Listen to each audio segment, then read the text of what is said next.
Surprise!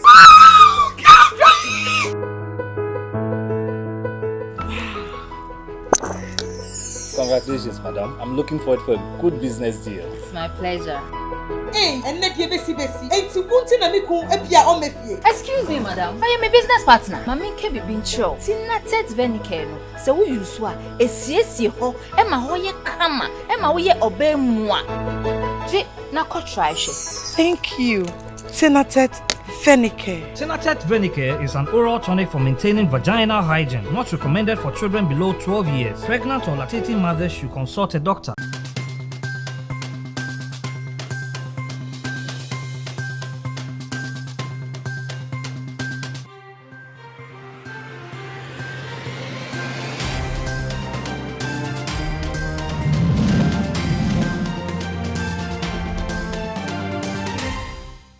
For mama kwaba ediba J Ghana TV so yeka J Ghana TV na waje say we stand for the truth asamo editi ene de edi hwe na dache hima mejimedwa medibi ebe so mo J Ghana TV live wo YouTube, Facebook and Instagram. So any day you can watch me subscribe, like and share Emma afofron so intimi and shibi.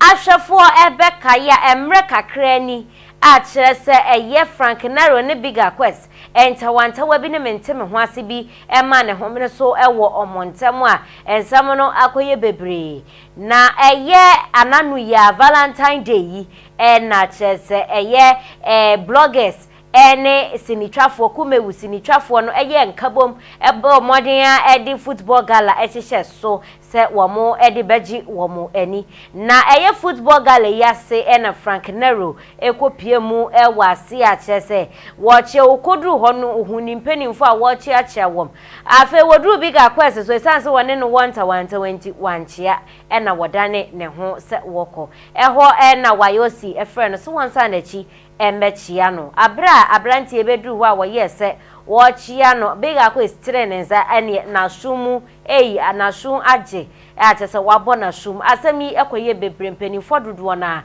ena ebeka ho asem enam so ama akrobeto enso edina no ababetumbi yenko na yekoti akrobeto ninsem bia wode etudwa afa Frank Nero ene Big Akwes womo ensem no Golobo what said one year nam samoja mane captain ye John Mensa ne oti John Mensa prefi ye ko bola ampa si ye dirigire mo unu se football no bon but ni age ni so de ko bobo ye betu na bo under 10 under 3 but nese na no ne ni wo acting bibia na bi hia na ne kasa zam eti no de mesre ne se ehun hia se be comment ye ntwa so ni ye nko ye nim because bibia na ye di bibisi ye ne bibia e drag ye back eti no anko yie ba meme de me offer ask to me tia guys on trust ni enku yen because adibi wo house so wa bra wo kwa ne dumuja eti de metimi asra and say be petrol comment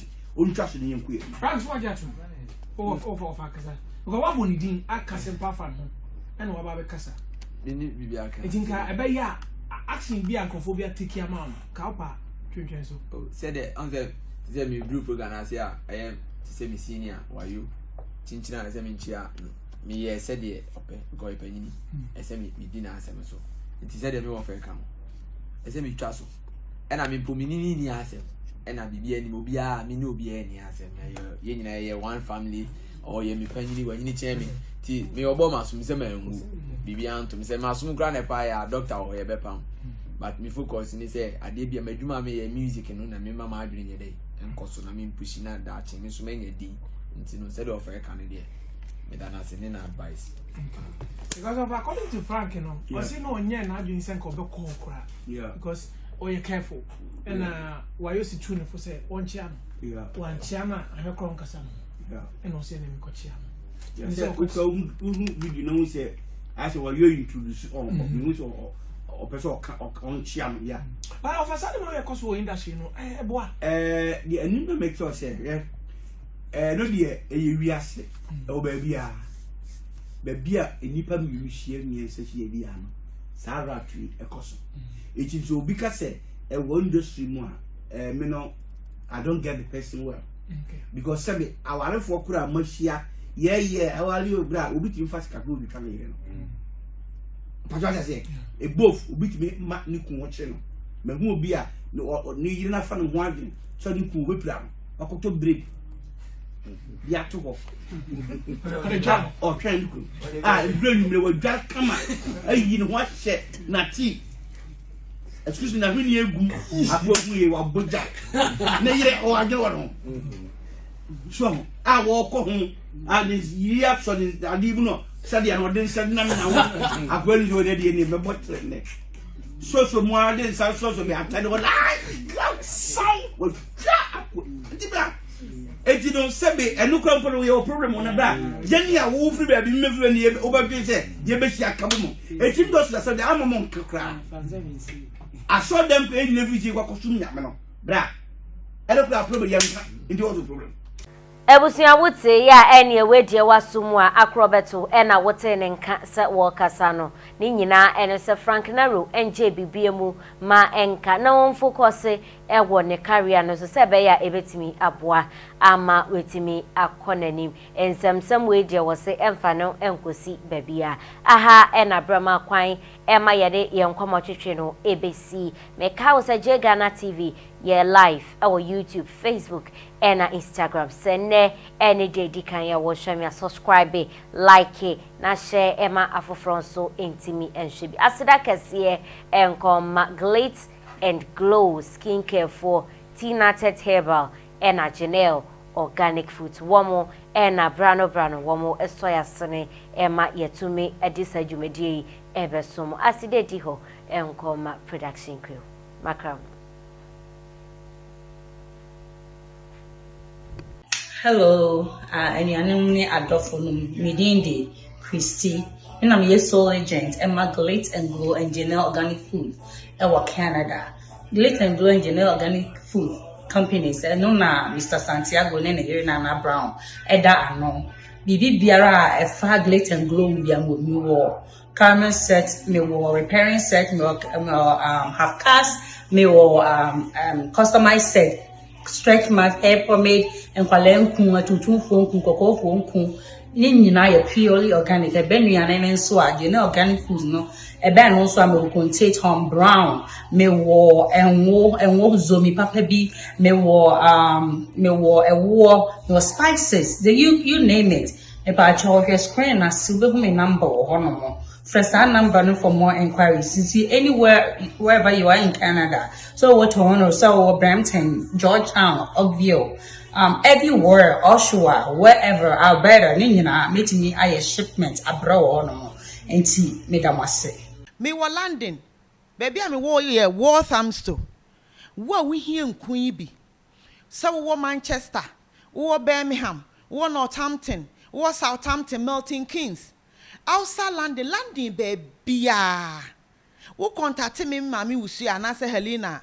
Baby, I will be so far as I will bet you our postage. Ye be post to Eddie Abreu. So we ye cocoa, so we ye tuntum, we ye honey ho. Calabia, we ye will be all ye fita. Be encumbia upe bia, ube nebi. I know be oha, was I had encum no deno. Na mane kala no, ni body na basa. Hydroquine no, I say kala no. Na se wunya glitter and glow, na wo start. Beginning no, ube hu se a repair wo kala no, a repair wo kala no. Ube ye kama. Ube ye kama. Say de mijina hoy. Small girl. Hey enkuno, baby nya fe na ube tete samna asra wo ho. Obi wa na nso oben, ye wo na nso oben cream. Ye wo can I say stretch marks. Bibia anomu ye wo whitening.